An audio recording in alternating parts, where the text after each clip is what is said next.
บ้านพี่น้องโอ้ทางลงตรงนี้ก็อยากนึกสภาพเลย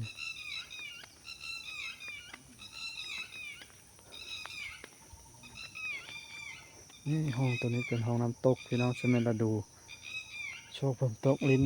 9 ถึง 10โอ้ตกคักเลยปั่นตอนนี้ฝนมาตกได้ยาพี่น้องมันคือยังงามทางภูเขาเป็นก็ยังบนละอีก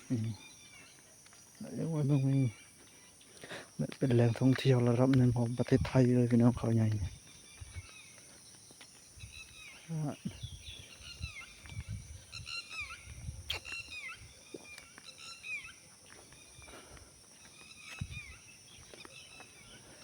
ยามขึ้นล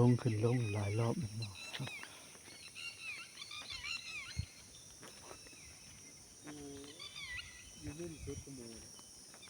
มันก็มุมชุดถูกมุมมาเลย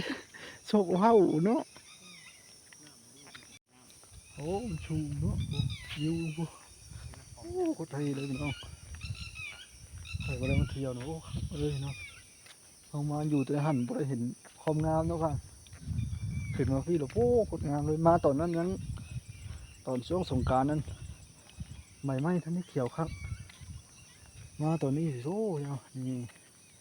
ตอนนี้คอยคำลงแรง6 โมงกว่าแล้วเลย18 นาฬิกากว่าพี่น้องตะเป็นตก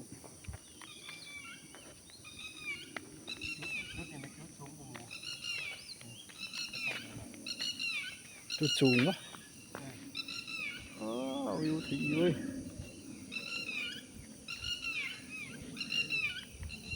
พี่น้องทางที่ว่าคอยเห็นตอนนั้นห่างกันประมาณร้อยเมตรเองน้องกับเพื่อนหลังหมดนี้นะหมดนั้นตึกหมดนั้น4 ชั้นแล้ว4 ชั้น5 ชั้นพอดีน้องแต่มาเทียบจากจุดนี้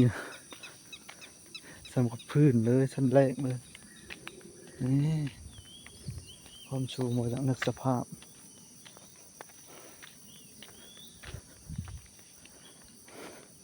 มันนี่การโจกงานพี่น้องก็เลยถ่ายได้เวลามาได้โอกาสดีๆมาถ่ายคลิปทำให้พี่น้องเบิ่งFC ผู้ตรงบ้านพี่น้องวิวของเพิ่นโคตรงามเลยพี่น้อง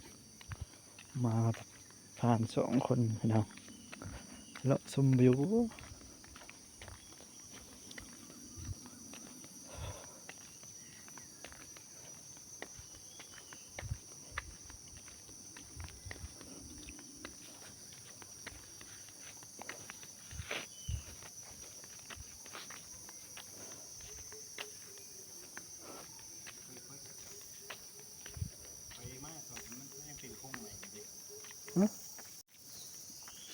ย่างขึ้นเขาพี่น้อง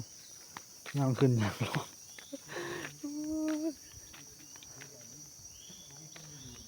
ขนาดคนบ้านนอกมันหน้ามันย่างขึ้นเขามันหอบหืดพี่น้องแม่ไฟก็จนไตเลยนี่ไฟไตเลยฮะ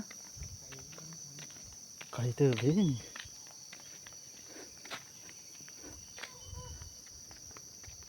่พี่น้องหลังเรือนทางข้างหลังเขานี่เป็นเรือนชมวิวเป็นเรือนชมวิวเจ้าโคตรงามเลยมูลค่านี่คือสิโถไปเอาได้แหละ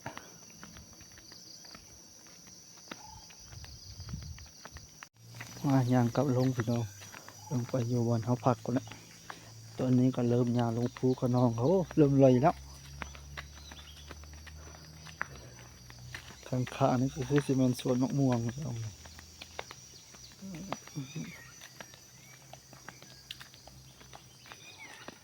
มันวิวขับไปไหนต้นไม้หลายพุ่นเนาะ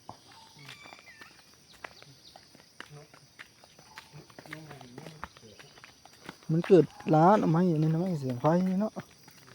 คือบ้านน้ำเลยนะไม่เสียงไฟมันเกิดหลายอยู่แล้ว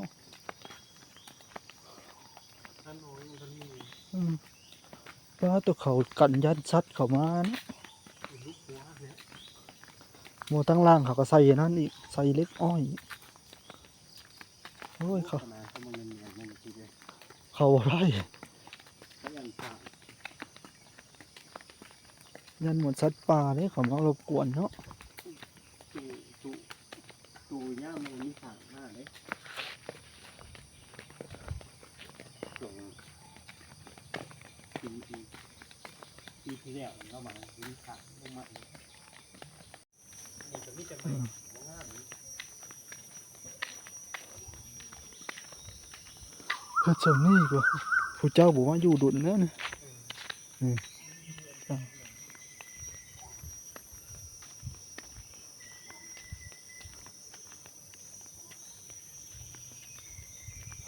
จะได้ไม่ไผ่ขอที่พันไม่ไผ่ขอที่ไม่ไผ่ขอที่ ไปค่อยกิน ขอที่ ข้อขีด ขอ ข้อ ขอที่ ข้อที่ อ่า โอ้